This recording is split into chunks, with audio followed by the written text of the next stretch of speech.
happening now on Wednesday, December 7th, 2016. You are watching the EdTech Situation Room. We want to welcome our guests from around the United States and all over planet Earth. We know there's a few of them that are in other places to our show, and I am amazed at how cool it is in Missoula, Montana, with my friend Jason Neiffer, who makes us in Oklahoma look like quite the pansies, complaining about, it's going to be under freezing, for a while tomorrow. What does cold look like for you today, Jason, and for other Montana residents? Good question. Okay, Google, what's the low temperature going to be tonight? In Missoula tonight, expect a temperature of 9. Just 9. So I think that's a heat wave over last night. So I think we dipped to like -1 last night. So it's warming up here. But the thing that's been new about winter this year in Missoula is that it hit us pretty fast and furious. November was a relatively warm month for November in Montana, and then 3 days ago, the colds of doom blew in. So winter is definitely here. In fact, I was just looking, and we're going to get a little heat wave. It's going to be up to 37 degrees on Sunday, and then 40 hours later, the low is going to be -10. So, it's a variety here in Montana. So there you go. But we hope you're able to be cozy and warm wherever you're listening to our podcast. Whether you're new to our show or you've been listening for a while, you can access all of the links that we'll be talking about on edtechsr.com/links. Our normal format is to kind of have a rundown of some of the top articles or some of the more interesting news articles from the past week, and sometimes we'll go back further than that and put an educational lens on them to kind of take you through the month. We're going to be back next week on the 14th, and we're going to plan for a special technology shopping cart show where we're going to borrow from the format of the Committed podcast, which I enjoy listening to, and have hopefully a couple other guests, and we'll all do some picks that are under $20, from $20 to $100, and then over $100, and have some fun thinking about holiday shopping and our wish lists and what we may or may not be getting for the holiday or giving for the holiday. And then we're going to be off the week of the 18th through the 24th. We normally do a show on the 21st, but we'll be off then for the holidays. But then we will have an end of year show with the date coming to us, as Jason will be literally on assignment checking out some of the finer delicacies of Europe in parts unknown, but across the pond, as it were. So we're going to try to make that international connection, and we'll see also about connecting with some other guests. So stay tuned. Follow us on EdTechSR on Twitter. That is where we will be posting our updates. So, Jason, where would you like to take us to start off our 32nd episode today? Well, I'll just go with the top article that you'd posted, Wes, partly because I've got an update for myself. Google has officially released its Google Wi-Fi mesh Wi-Fi system. And for those of you unaware of what a mesh Wi-Fi system is, mesh Wi-Fi, the idea is you can cover very large distances, creating kind of a blanket of Wi-Fi by taking devices and placing them strategically in a large grid, so that if you have a Wi-Fi node on one end and 5 in the middle, and the internet connection is only available on one end, and they would talk to each other to create distance and create coverage of Wi-Fi over a large space. And earlier this year, Google built upon its Wi-Fi equipment offerings. They last year released something called the Google On Hub, which was a reference prototype design of a router that I think a couple manufacturers made. I actually own an On Hub router. That's what I use to serve Wi-Fi up to my home. And I've noticed that, and I'm pretty sure this is not the Wi-Fi equipment, this is just the house that I'm in, that there are some dead spots. I'm thinking part of them are construction related. So I've actually ordered, you can buy the Google Wi-Fis in 1-packs or 3-packs. The idea behind a 3-pack is you space them strategically throughout your home. For me, I just wanted one because it talks to the on-hub router and will create an extender for Wi-Fi in my home. And so I've got a place that I know I want to put it. FedEx says it'll be here on Friday, and we're hoping it clears up the kind of Wi-Fi dead zones in my home. There's a couple of reasons why the Google Wi-Fi is interesting to me. First and foremost, the fact that Google is making a lot more of its own equipment now. So Google Wi-Fi is made by Google, just like their new Pixel phones are made by Google. The second piece is that they seem interested in kind of wiggling their way into your home in more than just a software way. They have the Google Home now, the voice recognized thing that I've actually owned for 3 weeks now and get a lot of joy out of. It's an excellent platform, but I think they're starting to make some strategic decisions to do what Apple does, do what Amazon does, and really start placing some Google branded stuff in your house. So Wes, I know you are in an Apple home. Not that my home is not Apple friendly, because there's plenty of MacBooks and iPads running around my joint as well. But do any of these products have any cachet for you?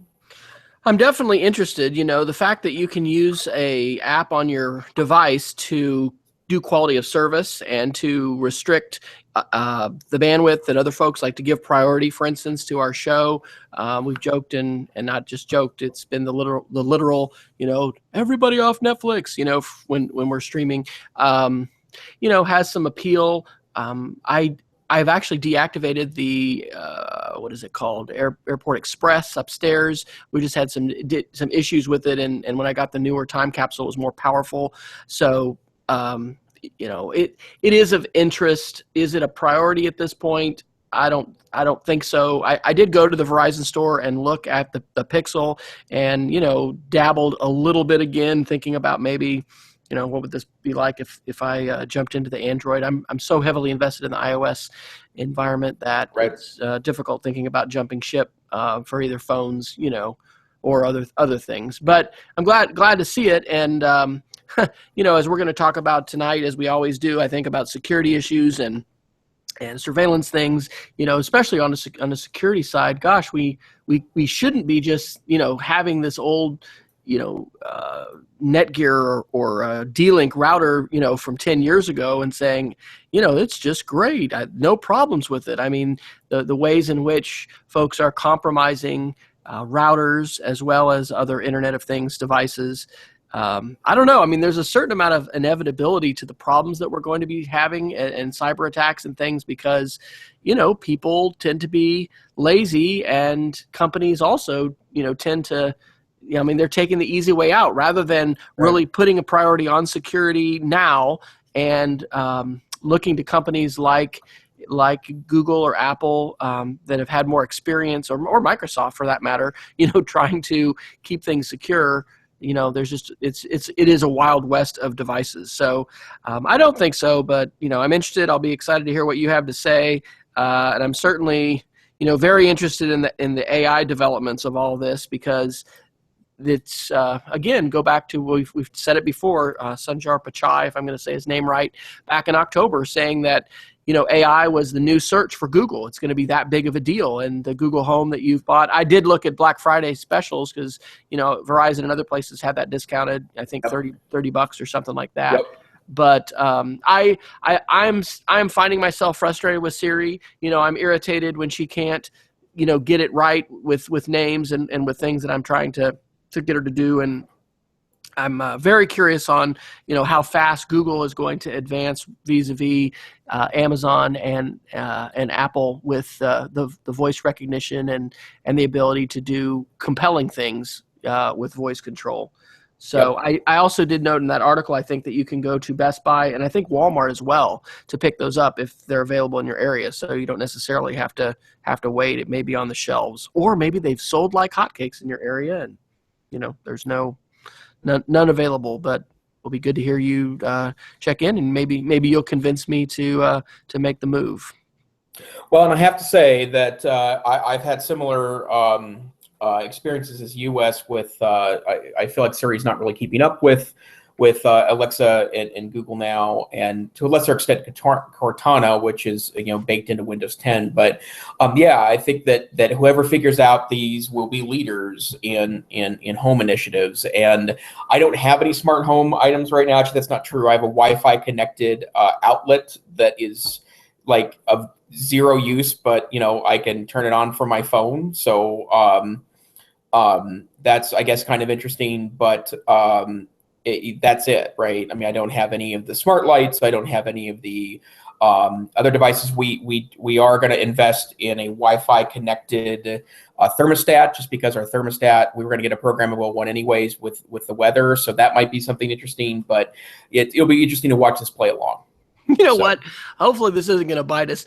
I actually tweeted the live join link to our Hangout. I was in one that a friend of mine did when he accidentally did that, and a troll joined his Hangout. So thankfully, we don't have thousands of people just hanging on our every tweet who just, clicked that link. That was this is not something you want to do. Sorry. Okay, well, but I think we're going to get into a lot of discussion. I'd like to, as far as this Guardian article later, but a couple other ones that are interesting just to sort of hit.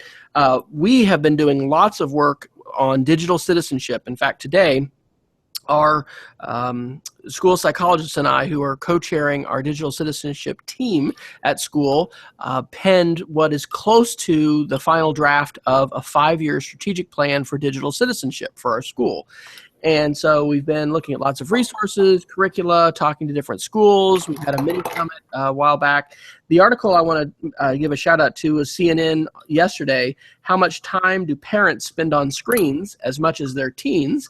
And the citations there is a new study that Common Sense Media published that shows, yes, adults are tending to spend just as much time as their teens, and about, I think it says 3 more hours than their tweens on devices. So sometimes we tend to, as adults, be bemoaning the new generation and, I just can't believe, how much they're on their screen. But, turns out we're doing just as much screen time as kids are, and it's a huge issue. It's an important issue for digital citizenship. Finding balance. Here at the holidays, I think we might, throw down the towel perhaps on a day and say, hey, it'll be a no screen day, and break out the board games.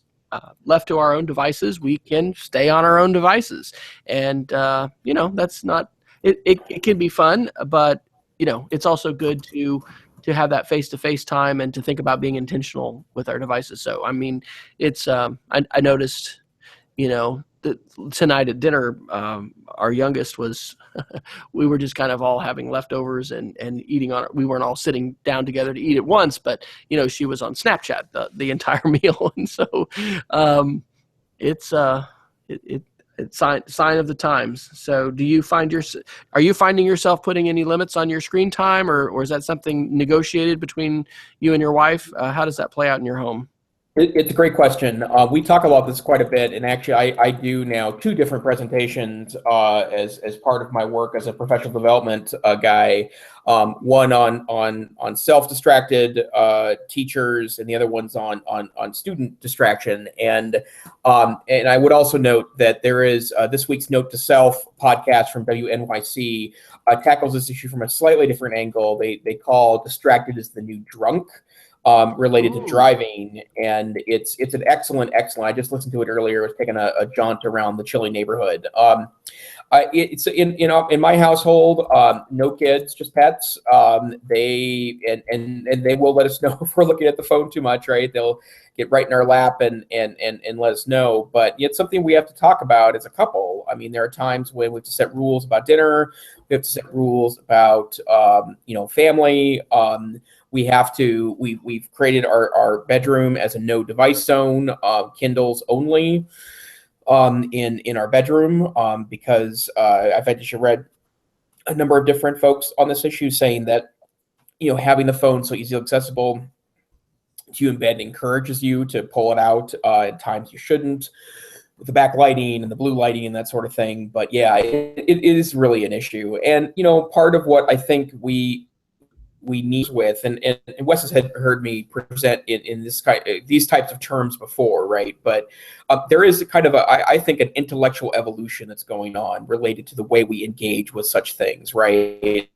Like you couldn't have the world at your fingertips at bedtime, right? So no wonder you may want to sit there and read and read and read and read and read and read and read and read and read, because before you had the just single book or maybe the stack of books by your bed, and now you literally have access to infinitely large numbers of interesting things. But we have to redesign the way we engage in that in the same way that I think sometimes we had a vet tell us recently that, if you put unlimited food out, a dog would probably eat itself to death, right? I think humans in their thirst for knowledge will, read and read and read and read and look and look and look and look and tap and tap and tap and tap because, things are interesting, right? So we have to draw limits for ourselves if it's not happening externally. And so I'm glad this conversation is going on.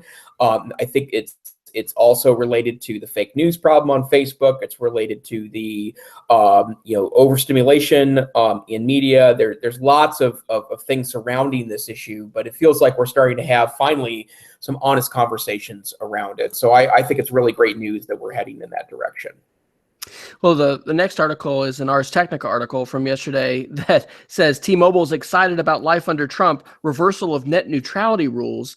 And, I'm curious, Jason, to know what your thoughts are. My idea about net neutrality is that it's, kind of a holy grail of the internet. And as we start to see companies substantially try to tweak this, that, we risk changing some of the foundations of the internet that have made it the creative and powerful and largely egalitarian medium that it is, although there's a dark side to that, which we've talked about, and I know we're going to get into some today.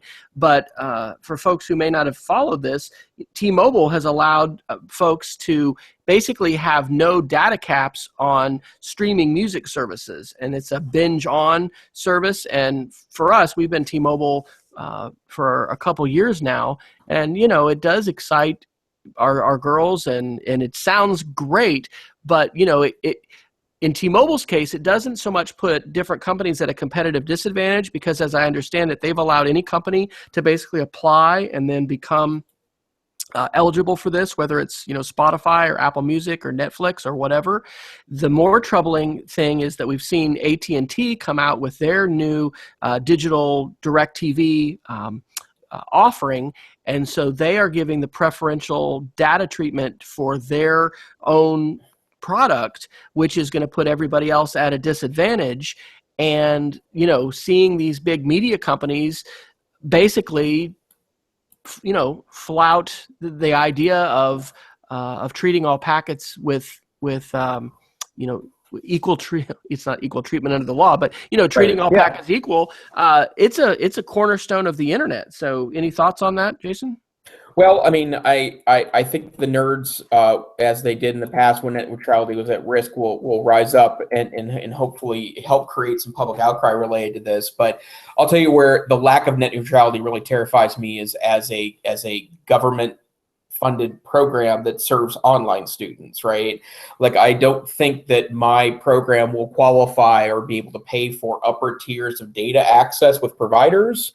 So I don't really know what happens to, we have a media rich program. We have a video server where we serve up video to students. We, provide, live interactive tutoring 24 hours a day to our students. I don't really estimate that those streams will be able to access the higher tiers of faster access under a net neutrality scheme.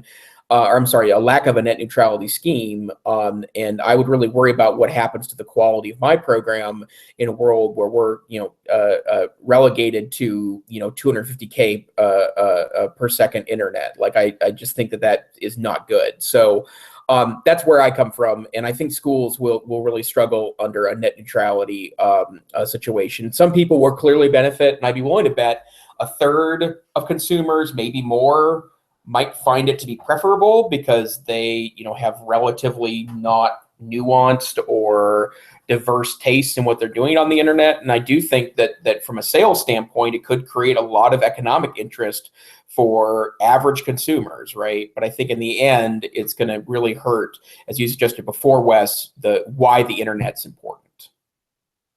Any articles you'd like to jump to before we get into the Guardian piece?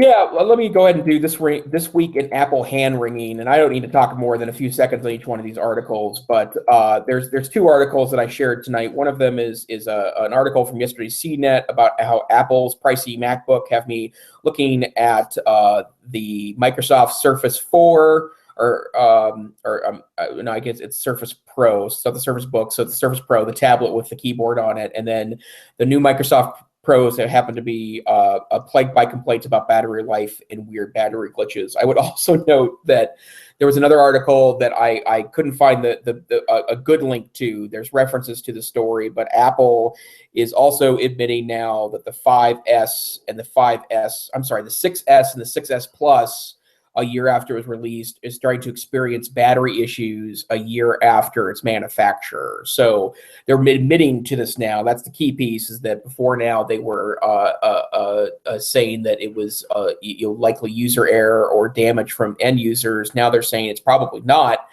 But, I do think Apple's a struggling company, to be honest. Not that they make more profit. They make 91% of the world's cell phone profits, not from that standpoint. But I do think they're having problems putting together a line of computers that reaches everyone's desires and needs. And as much as I think there's a lot of cool stuff for the new MacBook, stuff like this can't help. And so I certainly am not on the Apple hate bandwagon by any stretch of the imagination, despite my use of an Android phone. Tonight I'm joining via a Windows 10 laptop. But there's something going on, and I do think they could use. They might have gotten a little comfortable on top and need to get a little hungry again.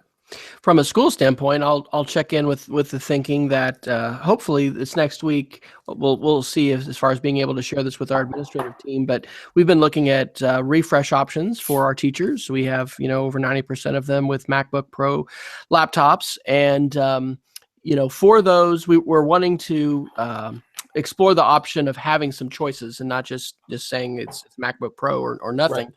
But Apple is still continuing to produce the older generation of MacBook Pro, in part for the education market, much like they produced the pre-Retina MacBook Pro that had the built-in DVD.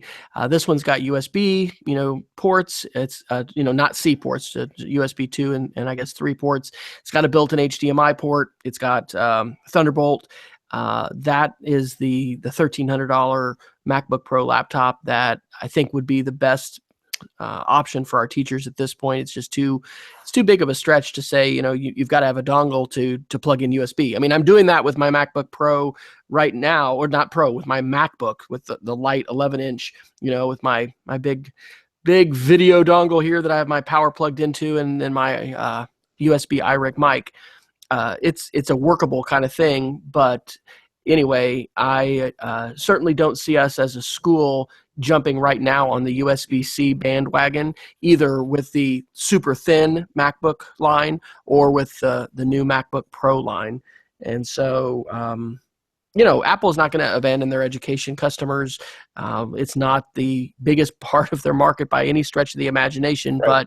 but I'm glad that they're still continuing to produce that. And laptops overall have reached kind of an interesting plateau where it's like, do you really need the next generation? And even as we look at refreshing, and we've got labs with a 4-year-old MacBook Pros that have 4 gigs of RAM and i5 processors. Slapping an SSD in those makes it a pretty zippy machine still today. So I think that it's probably natural for Apple to be looking at their market share, and they're a changing company. And it's incredible to think about Apple in the mid 90s, when I was entering the teacher workforce as a 4th grade teacher, and being on the ropes and having to have the investment by Microsoft and the arc that the company has taken and that consumer electronics have taken. So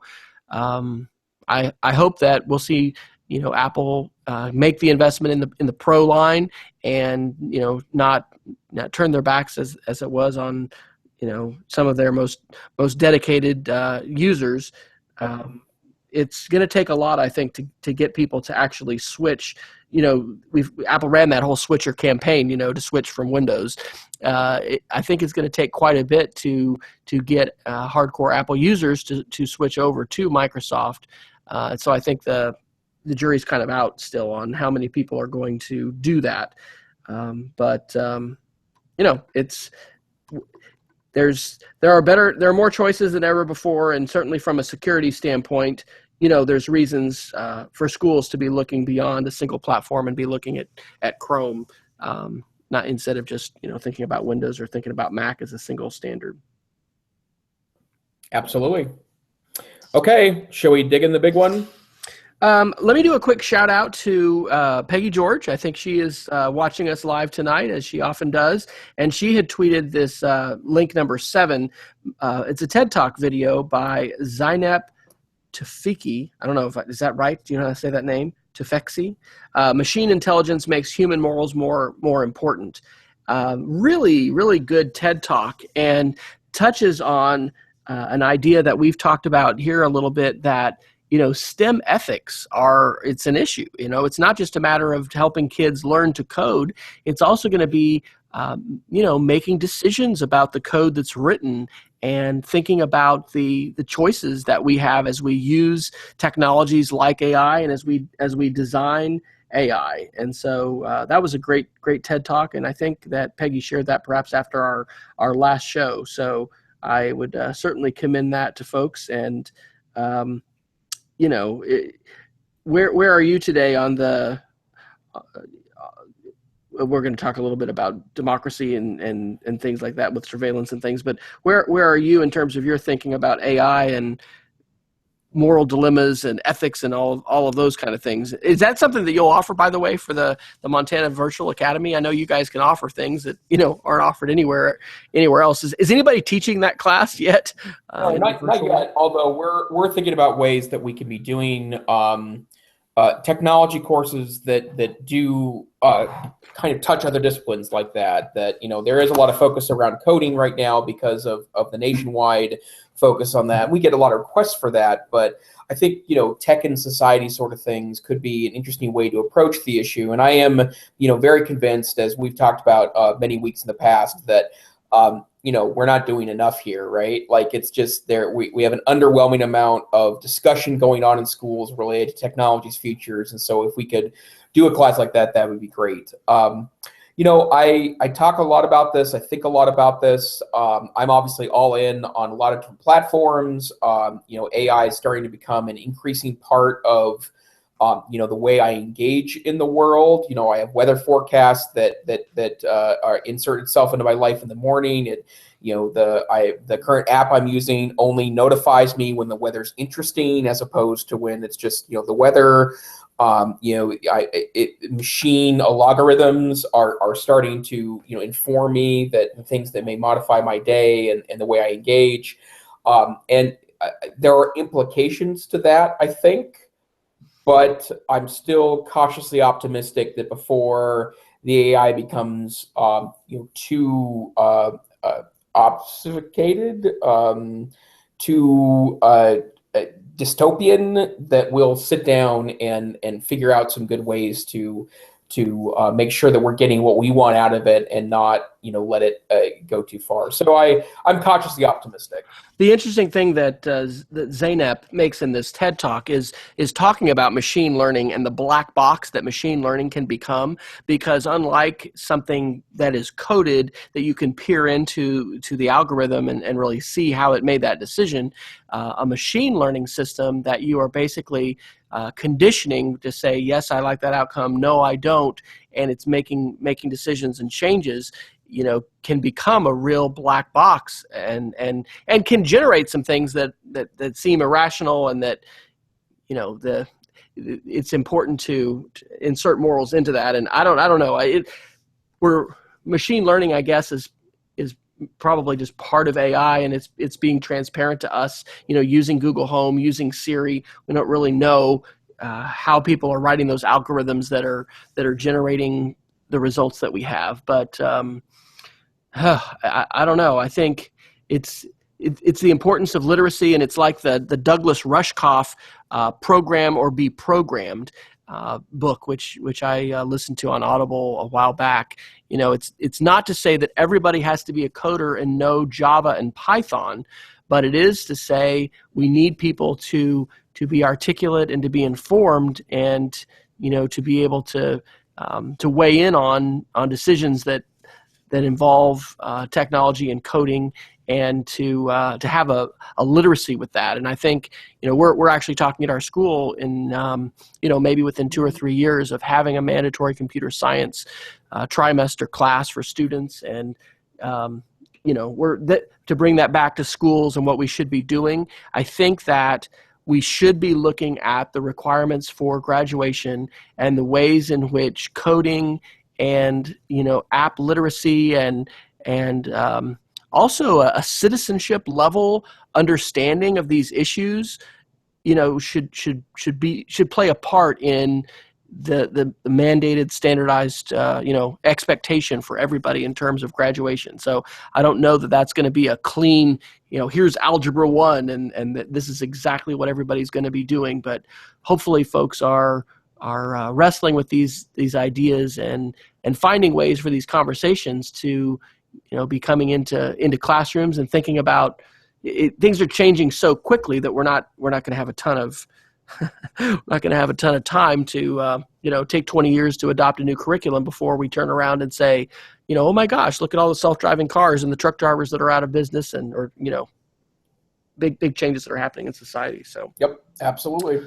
All right, well, take us to this article. I'm glad that you got to read it as well. This was one of the most thought-provoking articles I've read in a good while. This article is called Google Democracy and the Truth About Internet Search, from The Guardian, from Carol Cadwalla on December 4th. And I guess the thing that I'll toss out first is that there's a company, which we can get the citation for clicking on the link, which was a consultant for both the Brexit campaign to have Britain exit the EU, as well as the Trump campaign. And Bannon, who's one of the more controversial appointees in the Trump administration, is on the board of this company. And one of the things that they're doing, and one of the things that they've done, and again, it's a black box that we don't really have the insight into, was use something like 5,000 data points on 230 million Americans to send very targeted messages to sway votes. And that was in the case of the U.S. election, but Brexit as well. And we definitely had this, sort of shocking surprise of votes that people are trying to unravel and unwrap and figure out, what does this mean? And we may get to talk about the Stephen Hawking article, which is a response to that as well. So I don't know, what really stood out for you in this Guardian piece, and how do you think that comes back to schools in terms of what we should be talking about? Well, I mean, part of it for me is that I think about things in terms of search engine optimization. There's a whole industry around how do you get your stuff to come to the top of Google. And Google has always claimed that the best search engine optimization is to have good content, right? They've been very adamant that you can't tweak to be able to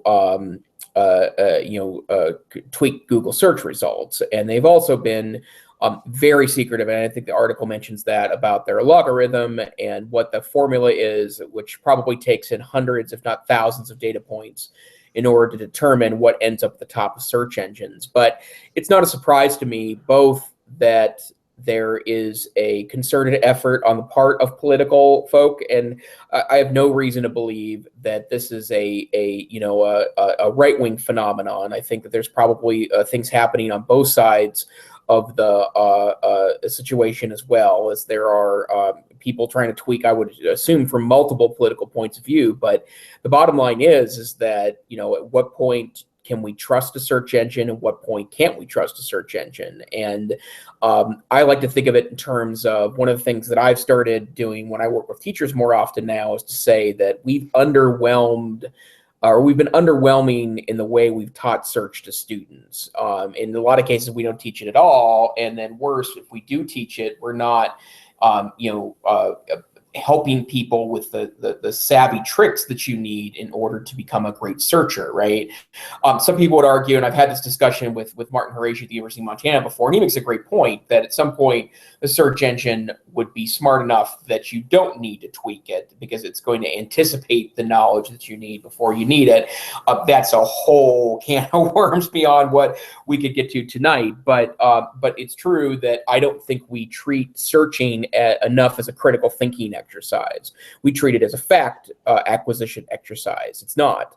It's a critical thinking exercise. And not only do you need to be able to determine what search terms will get what comes back to you, you have to then start balancing, especially for things that are not factual questions, right? And by the way, factual questions are how many people are there in the United States? It's not, how many people can the Earth handle, right? Like those are not the same levels of questions, right? And the more interpretive it becomes, the more you have to be willing and able to engage in an advanced search technique, which involves looking at multiple sites and considering who the source is and using your own background knowledge to be able to make determinations about that.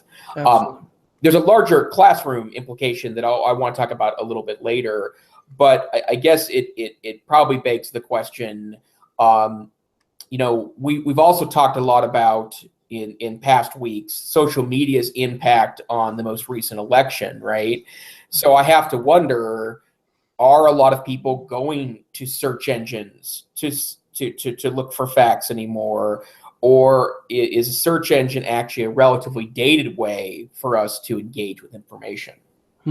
Well, so this article highlights the idea that especially right-wing organizations have really shaped the information landscape, not only from an SEO standpoint, like Jason is talking about, Yep. and they've got a pretty good spatial map by Jonathan Albright, who's an assistant professor of communications at Elon University in North Carolina, showing the connections to these different sites.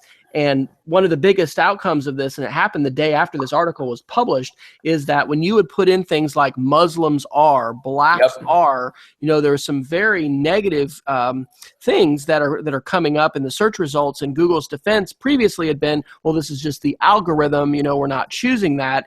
And the author's point on this, Carol Cadwalader, was that Google needs to step up ethically, much in the same way we've heard people call for Twitter to step up for folks who are just being incredibly horrible trolls and harassers and really persecutors of people on racial and other ethnic religious terms, to weigh in on this and not just let the algorithm spout this stuff, which has been SEO sort of programmed to do. And so what Google actually did respond and take and remove some of those results. I mean, it reminds me of information literacy conversations from the early 2000s with the Martin Luther King site sponsored by stormfront.org.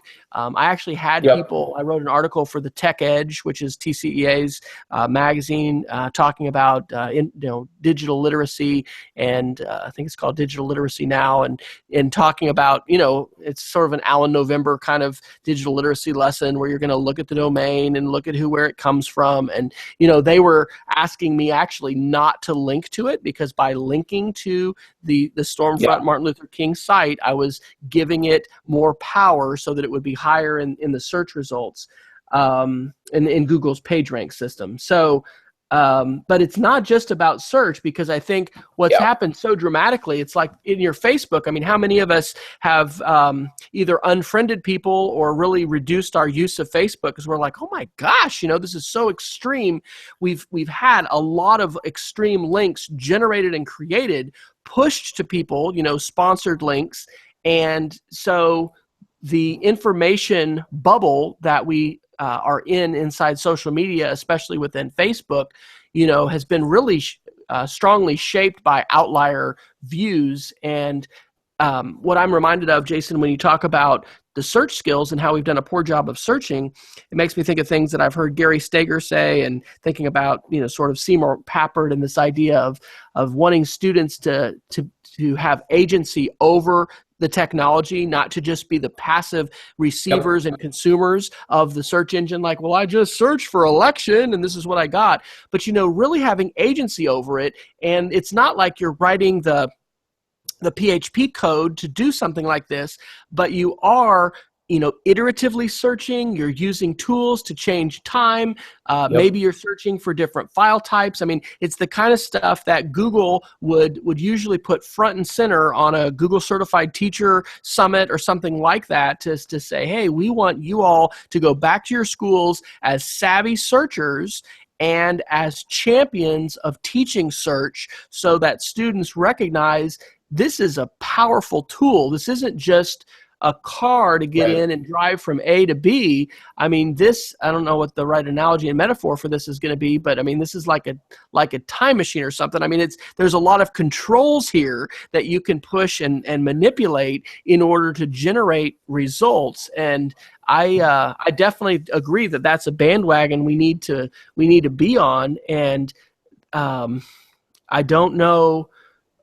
I'm not sure, exactly what our best way to advocate for that is, but certainly more people's awareness has been raised by this, with all the fake news and people just recognizing that, oh my gosh, this has had big implications on major elections and on 2 continents, and it's a continuing phenomenon. It's not just something that's going away because the election's over. Yep.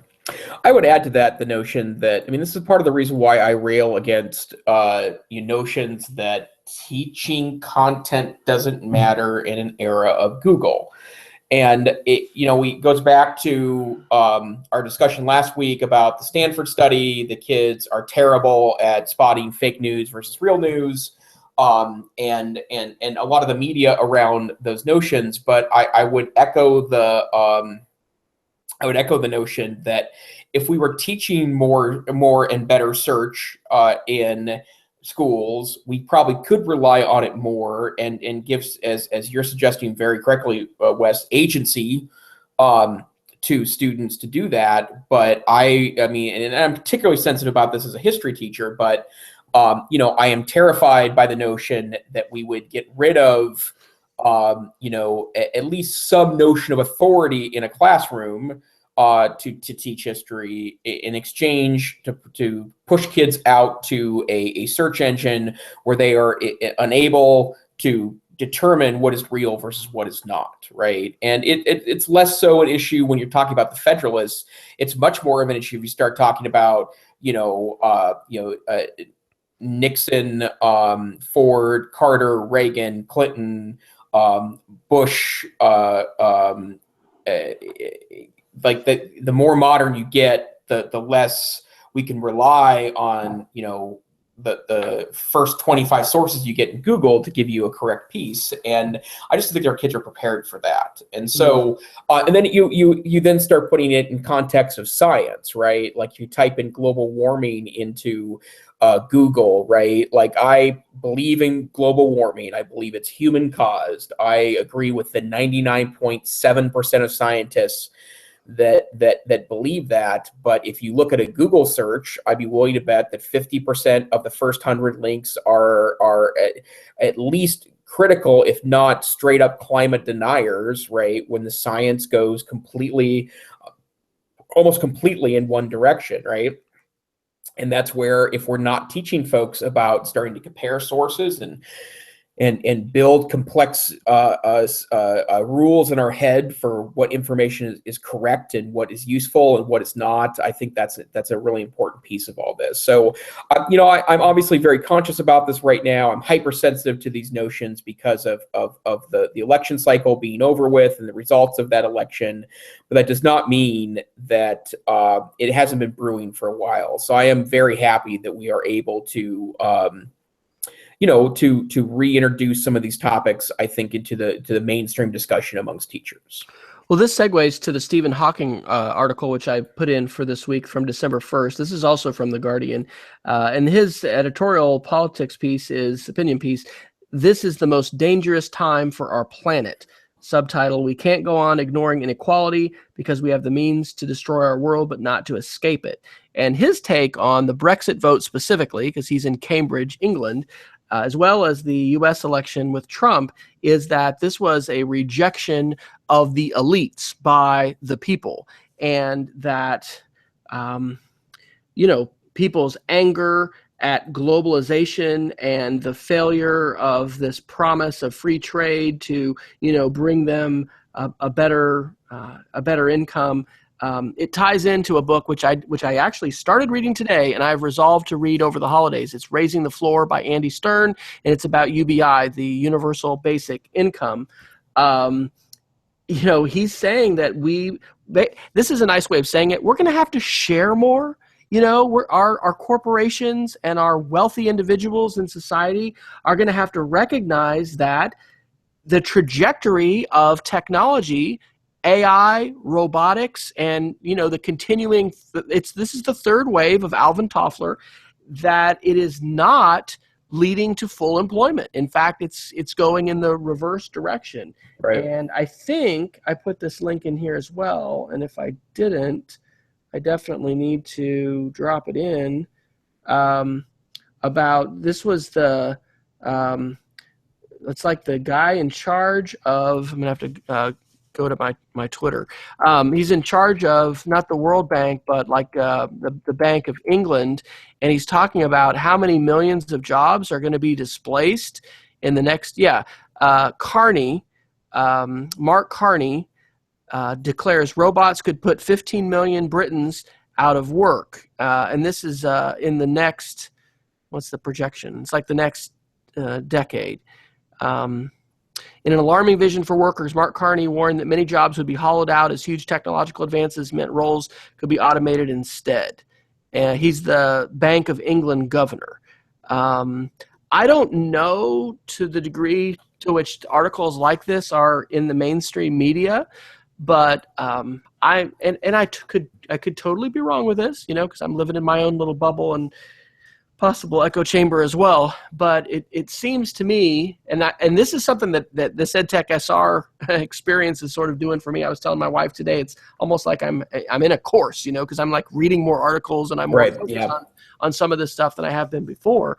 And so I'm more attuned to it. But as we think about artificial intelligence, robotics, globalization, elections, where are we going with all this technology? These authors, this is not a fringe guy, right? This is the governor of the Bank of England. And Stephen Hawking is definitely a academic elite, living in the rarefied air of the ivory tower. But I think that we need to pay attention to this, and I sort of am a little bit pessimistic that we're not going to be that we're going to have a wave of protectionism, and we're going to probably a recession and inflation and increased interest rates and these kind of things. And if we think about Star Trek in the future, and when we've got a more enlightened society where perhaps we do provide for the basic needs of all people, irrespective of whether they have a job or not.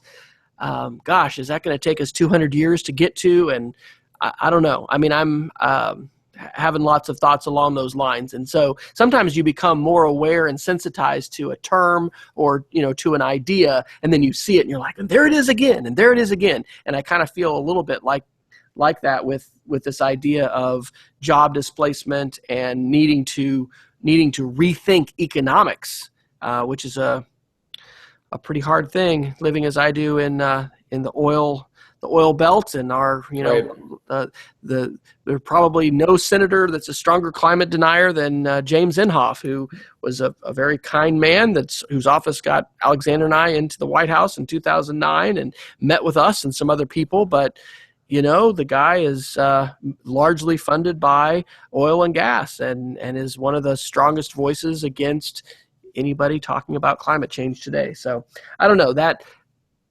these topics are so politically sensitive. We shared an article a bunch of shows ago about how civics teachers were hesitant to teach about the election because things were so polarized. Yep. And I would suspect that, issues like climate change and like rethinking the Protestant work ethic and the economics of the free market, I mean, those are some pretty tough topics, and those may not find themselves into the high school curriculum anytime soon, but maybe they need to. They certainly need to become part of our consciousness as a society as we grapple with these kinds of issues. And I think as somebody who's advocating for technology, I don't want to be painting a false picture to say, hey, everybody just learn to code and we'll have full employment with, better income for everybody. Because I was thinking the other morning, like, if I am a smart person, why am I not,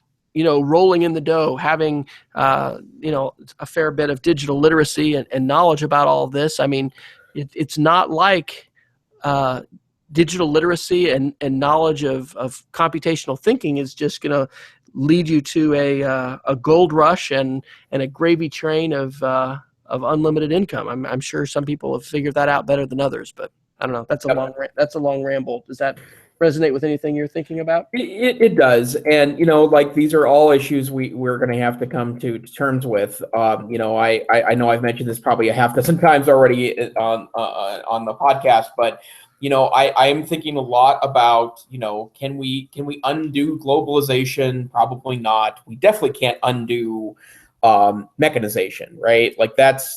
I think that ship has sailed, and a lot of the the election topics, and again, it doesn't matter who really won. That the topics were going to come to a head either way. But the bottom line is that we are, we have to change. I mean, we're not. A lot of jobs are going away with mechanization. A lot of jobs have gone away. More will go away. Let alone, the fact that our workforce will increase many hundreds of millions, every couple of decades. But, education is going to be impacted by this. I don't know how we fix this stuff yet, because I don't think it's quite as simple as fixing XYZ, but, it's something we all need to be thinking about for sure. Okay. Well, it's not like a station identification thing, but I do want to tell everybody, if you're joining, I think we just had somebody else join us live. We do have a live chat that I haven't jumped into in a while. Hey, look, it's Ben Wilkoff. Woohoo! Ben coming in from Denver. He says, have you seen the Humans Not Apply video from CGP Grey? I don't think so. CGP Grey is a YouTuber that has some pretty good videos, but I haven't seen that one. We'll have to check it out. Have you seen that? I have. It's pretty poignant. Yeah. Okay. Well, I do want to let everybody know that our links are on edtechsr.com/links. And we're gonna go to some other articles that we've got here, but Jason, I've got the Christmas tree behind me here. It's the holiday time. We haven't come up with a good title for this kind of corner, which is sort of like the B side or something else. But the question, which has nothing to do with EdTech news, is just holiday memory or holiday tradition, or holiday dream. We'll do that. And I'll go first. And I'll say holiday dream.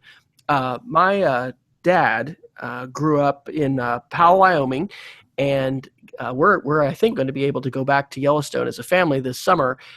We've got all these Super 8 movies. My parents are going to move out of their home, we think, this spring and move into a retirement community. We're going to be like, what are we going to do with all these movies? Well, we've got some of these that show going to in the heated snow coach snowmobile to Old Faithful Inn. So one of our Christmas dreams or holiday dreams at some point would probably be, snowmobiling in the heated snow coach to Old Faithful Lodge and having that kind of experience up there. Who knows? Maybe it's overrated, and we're going to be wishing for our 38-degree, cold Oklahoma winter. But we've definitely have had some good memories with.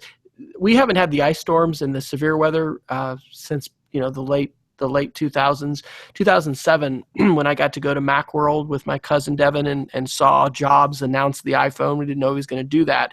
We got stuck in Denver because we had an ice storm that literally dumped over a foot of ice on Oklahoma City and created absolutely one of the best sledding dreams ever for my kids with the runner sleds, back in our neighborhoods. But anyway, any particular either holiday dream? Maybe you're going to live your dream, right? Are you going to live your dream on the travel this holiday? It's a dream. I mean, I've always really, and I'm going to share a little bit this with my Geek of the Week, but I'm a travel nerd. I've always been obsessed with airports and with world travel, and I end up meeting my wife, who way before I was in the picture for her family has she's been to every continent. She's very very astute world traveler, but yeah, I'll get to go back and we'll get to spend almost 2 weeks in Europe at the end of the month, and I like that. We like traveling to Christmas time. We oftentimes will spend. We try usually for warmer climates. Unfortunately, we're going to be in the cold rain in Western Europe during our time there, but we are very fortunate and very excited to travel during that time. I think that. Travel has always been transformative to me. It made me a better history teacher. It made me a better geography teacher. But I think now more than ever, it's important that I get out and experience other people's experiences in the world. Awesome. Well, Ben Wilkoff did put it into the chat as well for this CGP Grey video of Humans Not Apply, that it goes into the argument for how nearly all jobs will be taken over by AI and why that's both good and bad. So maybe we'll have lots more time to travel and be creative artists and, sit around in our homes and have Google Hangouts and debate philosophy. But all that is predicated on a universal, a basic income that somebody will provide. So I think that may be a while in coming. Yep. All right. You want to talk a little bit about, let's see, I guess security. I think I put most of those articles under security, and we're getting to the top of the hour, so we won't go too much longer here before we get to our Geeks of the Week. One of the reasons why I was also reticent to think about embracing the Pixel is it seems like we're reading frequent articles as far as Android hacks and compromises, and it does seem like if you stay up to date on the latest and operating system, then maybe you're not going to be compromised. But this was an Ars Technica from November 30th, about 1 million Google accounts compromised by Android malware called Gooligan. And I think, did you drop in the Gooligan checker link? I did, yeah. Yes. So that's a way to run that on your phone and then see if you got it? Yep, it's actually your Google account that could have been compromised. And, I tend to think that as an open source operating system, Google's transparency helps make it more secure, but they do have a very open philosophy related to applications. In this particular case, the only people that were impacted were those that were so-called side-loaded apps outside the Google Play Store. Those are the people that are impacted by this so-called Gooligan malware attack. But the bottom line is that we have to be super conscious of it and keep up with those pieces. And we talk a lot about this here on the podcast, but we are definitely in an era where we're probably not paying close enough attention to security. Well, we had a speaker on Monday come to our school and talk to parents at 8:15 for an hour, and then talk to our middle schoolers. He is a prosecuting attorney here in Oklahoma City and was talking about internet safety. So lots of, stories about sexting and pornography and, poor choices that students have made. Mainly young people, but probably lots of older people that have made bad choices too. But he showed a picture, which led me to this article by Motherboard from October 20th. The article is titled "How Hackers Broke into John Podesta and Colin Powell's Gmail Accounts." And the picture that he showed was a screenshot of this email, which looked like it came from Google, very googly colors, and this was evidently the one that Podesta, and I guess, was he the chair of the Democratic National Committee, high-ranking guy? These are both very smart people, okay? Colin Powell, very smart guy. And it said, someone has logged into your account from the Ukraine. Please click here to reset your password. It was a bit.ly link. As you moused over, it appeared to be going to a Google, site. But, rather than just saying, okay, I'm going to go, out of this window, go to, google.com or mail.google.com, whatever, go to my account settings. Colin Powell and John Podesta both clicked the Bitly link, compromised their credentials. That led to their accounts being hacked. And that's not a platform issue. That's phishing with a PH. And so anyway, that was just something that really got my attention. And as a technology director and somebody who's more attuned to those kinds of things, we're very susceptible to this on an individual basis and an organizational basis. And, when people want to target you specifically, it's rather scary what can be done and how many people are going to click on a link. So it's not to try to put so much fear into people that they're not going to click any links and they're not going to, respond to anything via email. But we are in a much more toxic security environment.